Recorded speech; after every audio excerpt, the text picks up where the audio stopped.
ഹരികൃഷ്ണ.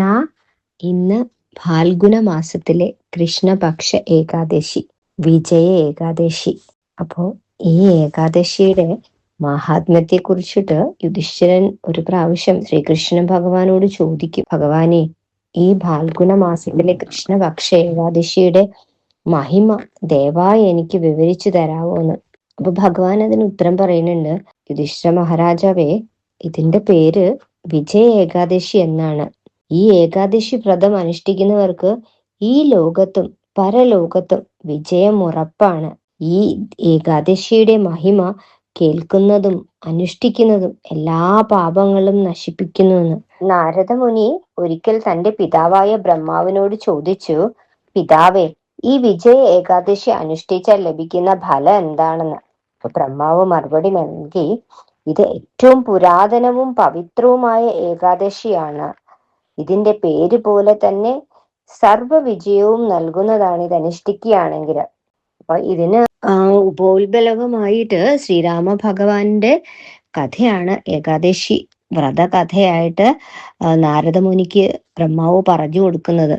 അതായത് വനവാസ കാലത്ത് സീതാദേവിയെ രാവണൻ തട്ടിക്കൊണ്ടുപോകും. ദേവിയെ വീണ്ടെടുക്കാനായിട്ട് സുഗ്രീവനുമായിട്ട് സഖ്യം ചേർന്ന് ലങ്കയിലേക്ക് പോകാനായിട്ട് ഭഗവാന് സമുദ്ര തീരത്ത് എത്തുകയാണ്. ഈ സമുദ്രം എങ്ങനെ കടക്കും? അപ്പൊ ശ്രീരാമൻ ലക്ഷ്മണനോട് പറയുക, ഇത്ര വലിയ സമുദ്രം എങ്ങനെ കടക്കും? ഇതിന് ഞാനൊരു മാർഗവും കാണുന്നില്ല. അപ്പൊ ലക്ഷ്മണൻ പറഞ്ഞു, ഇവിടെ സമീപത്ത് ബഗ്ദാലു മുനി വസിക്കുന്നുണ്ട്, അദ്ദേഹത്തോട് നമുക്ക് ചോദിക്കാം. ബഗ്ദാലു മുനി പറഞ്ഞു, വിജയ ഏകാദശി വ്രതം അനുഷ്ഠിച്ചാല് നിങ്ങൾക്ക് വിജയം ഉറപ്പാണ്.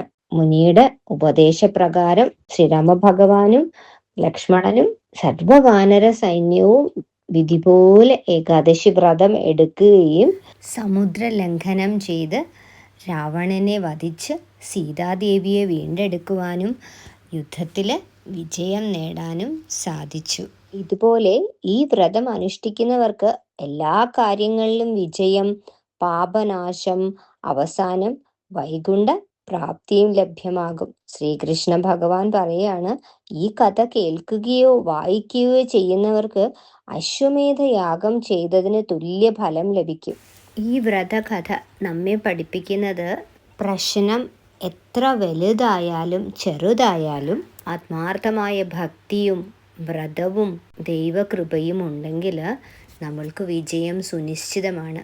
എല്ലാവർക്കും സമർപ്പണത്തോടെ ഈ ഏകാദശി വ്രതം എടുത്ത് ആ ഭഗവത് പാദത്തിൽ സമർപ്പിക്കാൻ കഴിയട്ടെ. ഹരേ കൃഷ്ണ. സർവം കൃഷ്ണാർപ്പണമസ്തു.